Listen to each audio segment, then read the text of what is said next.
নগাঁৱৰ কচুৱা মডেল হস্পিটেলৰ এক কদৰ্যময় আৰু পয়ালগা ছবি পোহৰলৈ আহিছে। 20খন বিচনাযুক্ত চিকিৎসালয়লৈ সময়ত উপস্থিত হয় চিকিৎসক। প্ৰায় অৰ্ধ শতাধিক গাঁৱৰ ৰোগীসকলৰ একমাত্ৰ চিকিৎসালয়ত চিকিৎসকৰ লৰা ধেমালি। হস্পিটেলত শ্ৰম নিধি ঘৰতে বহি দৰমহা খোৱাৰ গুৰুতৰ অভিযোগ। অধীক্ষকৰ দায়িত্বত থকা ডক্টৰ পি কে বৰা নিজেই উপস্থিত হৈছে 12 বজাত। ৰোগীক বিনামূলীয়া সেৱাৰ বিপৰীতে চিকিৎসালয় কেম্পাছতে প্ৰাইভেট চোৱাৰ অভিযোগ ৰাইজৰ।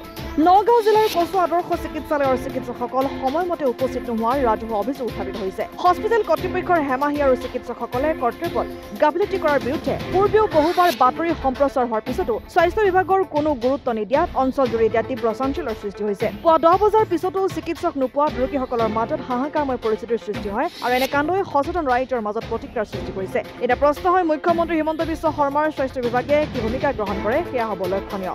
আমি কচুৱাবাসী হিচাপে আমি অত্যন্ত দুখিত হিচাপে ৰাজহুৱাভাৱে আমি আপোনালোকৰ ইলেক্ট্ৰিক মিডিয়াৰ জৰিয়তে আমি জনাব বিচাৰিছোঁ। আমি প্ৰায় আজি 4-5 বছৰ ধৰি আমি চাই আছোঁ কচুৱা মডেল হস্পিটেলখন যে আজি 130টা চিটৰ বিচনাযুক্ত মডেল হস্পিটেলখন বনাই আজিলৈকে আমাৰ পৰিকল্পনা হিচাপে ইয়াত মানে ধৰক কোনো এজন ডক্টৰে ভালকৈ ডিউটি নকৰে। প্লাছ আমাৰ এই অফিচ বাউণ্ডাৰীৰ ভিতৰতে প্ৰাইভেট চিকিৎসাৰ কাৰণে সিহঁতে ৰোগীবিলাক ভালকৈ নাচায়। যদি 100 টকা 50 টকা দিয়ে তেতিয়াহে বিজেট লৈ পেলাই সিহঁতে বাহিৰা মানে পেচেণ্ট এই আমাৰ বাউণ্ডাৰীৰ ভিতৰতে চায়। গতিকে আমি ইয়াত আমাৰ এই আপোনালোকৰ ইলেক্ট্ৰিক মিডিয়াৰ জৰিয়তে আমি কচুৱা ৰাইজ হিচাপে আমি স্বাস্থ্য বিভাগক অৱগত কৰিব বিচাৰোঁ যাতে আমাৰ এই যোনটো বিশৃংখলা চলি আছে কচুৱা মডেল হস্পিটেলৰ ভিতৰত সেই বস্তুটো যাতে সিহঁতে ভালকৈ চাই অলপ চকু দি পেলাই আমাৰ ইয়াত যাতে অলপ মানে সুব্যৱস্থা ৰাইজৰ কৰি দিয়ে। আমি জানা মতনে ধৰক ইয়াত এটা কাৰেণ্টৰ ব্যৱস্থা আছে, যিহেতু গভৰ্ণমেণ্টৰ তৰফৰ পৰা এখন ডিজে দিয়া হৈছে এই কচুৱা মডেল হস্পিটেলত কাৰেণ্টৰ ব্যৱস্থাৰ কাৰণে লাইন যোৱাৰ পিছত যাতে এখন তেলৰ যোগেদি চলাব পাৰে।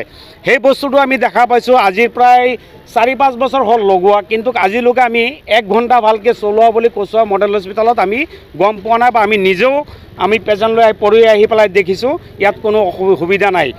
গতিকে ইয়াৰ ভিতৰত যি এটা পৰিৱেশ আছে সেই পৰিৱেশটো ধৰক গোহালি গলতকৈ অধিক বেয়া, মানে মানুহ থাকিবলৈ কোনো পৰিৱেশ নাই। গতিকে ইয়াত যিবিলাক দুৰ্নীতি চলি আছে আমাৰ যোনজন ইনচাৰ্জ আছে পি কে বৰা তেওঁ ধৰক তেওঁক যদি আমাৰ সংগঠনৰ মানুহে বা ৰাজহুৱাভাৱে যদি তেওঁক জনোৱা হয় তেওঁ এটা উত্তৰ দিয়ে যে ডক্টৰবিলাকক আমি কৈ পেলাই আমাৰ কথা নামানে, গতিকে সিহঁতে মিনিষ্টাৰৰ চেনেল লৈ পেলাই সিহঁতে ইয়াত আহিছে, ৰাইজে একো ক'লে ৰাইজৰ কথা কোনো কেয়াৰ নকৰে। গতিকে তেনেকুৱা এজন ডক্টৰ অকামেণ্য ডক্টৰ তেওঁক কচুৱা মডেল হস্পিটেলৰ পৰা অতি শীঘ্ৰে 2 দিনৰ ভিতৰত আঁতৰাব লাগে, ভাল এজন ডক্টৰ দি পেলাই আমাৰ ইয়াত ভাল এটা মানে সুব্যৱস্থা কৰিব লাগে বুলি আমাৰ ৰাইজৰ কাৰণে আমি সমূহ ৰাইজৰ হৈ পেলাই কচুৱাৰ পৰা আন্তৰিকভাৱে আমি মানে জনাইছোঁ, আদৰণি জনাইছোঁ স্বাস্থ্যমন্ত্ৰী ধৰক মাননীয় মুখ্যমন্ত্ৰী হিমন্ত বিশ্ব শৰ্মা ডাঙৰীয়ালৈ।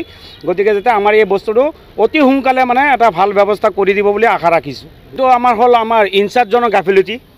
আমি ইনচাৰ্জক ধৰক বাৰম্বাৰ আমি ৰাইজৰ যোগেদি জনাই আছোঁ। কচুৱা মডেল হস্পিটেলৰ যোনজন ইনচাৰ্জ পি কে বৰা তেওঁ নিজে আহি পেলাই 12টা বজাত ডিউটিত সোমায়। গতিকে তেওঁৰ ধৰক তেওঁৰ তলৰ যিবিলাক ডক্টৰ আছে সিহঁতে কেইটা বজাত ডিউটি কৰিব তেওঁহে চাব লাগে।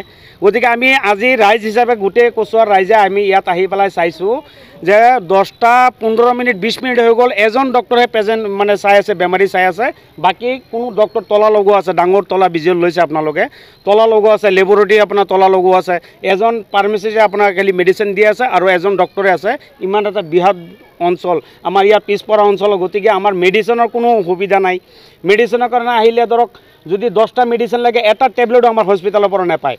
গতিকে সেইখিনি আমাৰ চকু দিয়াৰ কাৰণে বিভাগীয় কৰ্তৃপক্ষকো জনাইছোঁ, জইণ্ট ডাইৰেক্টৰ জনাইছোঁ, প্লাছ আমাৰ যোনজন ইনচাৰ্জ আছে তেওঁক অলপ ভালকৈ আমাৰ ইয়াত ডিউটিটো কৰিব দিছোঁ। যদি তেওঁ নোৱাৰে জইণ্ট ডাইৰেক্টৰ তাত তেওঁ ৰিজন দিব লাগে, আমাৰ ভাল এজন ইনচাৰ্জ ইয়াত দিব লাগে। সেই কৈ কচুৱা ৰাইজৰ হৈ আমি জনাইছোঁ আৰু দাবী জনাইছোঁ। কচুৱাৰ পৰা গুলজাৰ হুছেইনৰ ৰিপৰ্ট, অসম আদিত্য।